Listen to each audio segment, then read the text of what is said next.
Thank you, Benevolent LA Times, for reading and listening to my piece, which I will now read.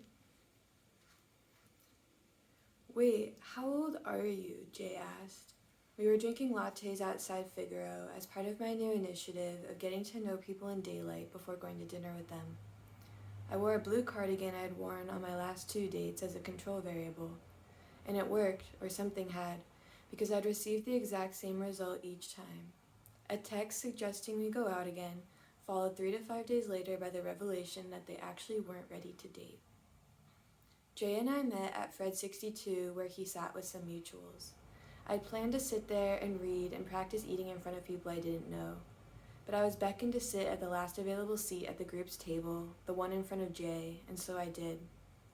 I'd felt severely unstylish the night we met, yet he listened to me read from my notes app an irritated analysis of the substance. The entire table looks at me when I say the most terrifying thing of all is that, a lot of times, it's women being Dennis McQuaid to other women, not Dennis McQuaid. Jay's lips part, but not in protest. I have a habit of falling attracted to men who seem to understand what I think are impossibly female thoughts of mine. There's nothing revelatory about why I quit dating, beyond the fact that I did it. For 2 years before this month, I resisted any situation that might have lured me back into that circus of ambiguity, which is to say, any romantic encounter at all. Entire relationships played out between the initial text and the first date. Hope, fantasy, false intimacy, sentiments in the future continuous tense. There was never a second date. And while the 2 dates before Jay were an improvement from years prior, each situation ended in that typical way, right as it began. The process and people weren't so brutal as they were vague, the repetition of which became brutal in its own way. The rite of passage that was rejection had been traded in for something stripped of character-building potential, the cryptic fade away. But there I was, one half of every aborted encounter. If I wanted things to change, I'd have to be the first. When Jay asked me out directly after meeting, I decided the world had rewarded me for my restraint and self-rehabilitation. Deservedness, that perfect, fake concept I'd rebuked in my romantic sobriety, resurfaced when thinking of Jay's manners, clear interest, and understanding. Anyway, wasn't I allowed to claim deservedness if I'd done the work?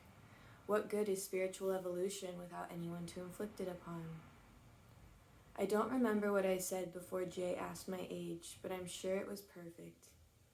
I just turned 26, I said. I watched the first plane, then the second, crash his conscience in his own personal 9/11, which I was alive for, by the way.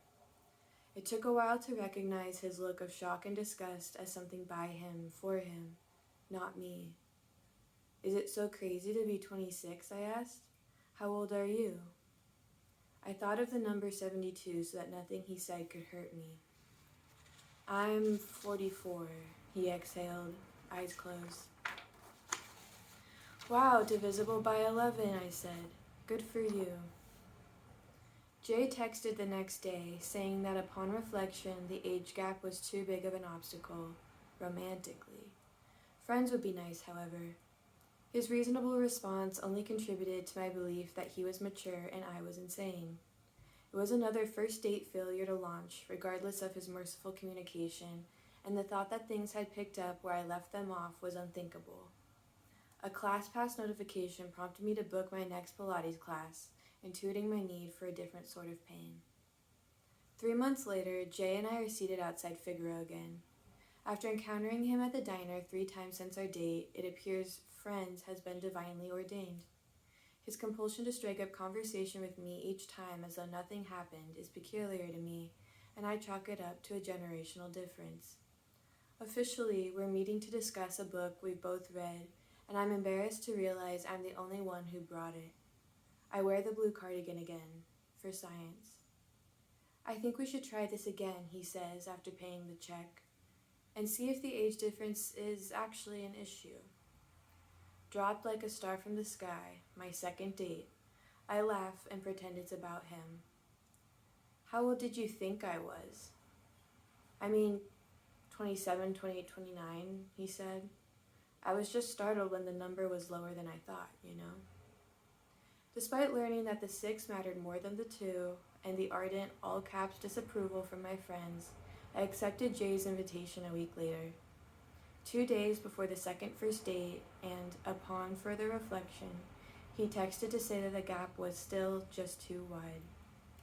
As the younger woman, I wasn't the loser.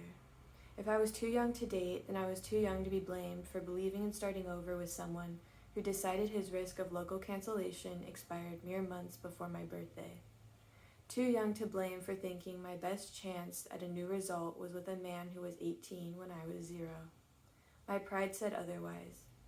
I mourned the time I donated to the cause of a new and better experience. I mourned the ability to think that inner change would reverberate through outer reality. But my faith in a fresh start didn't dissipate. It converted into a new understanding. We can't control when the fresh starts. We just start.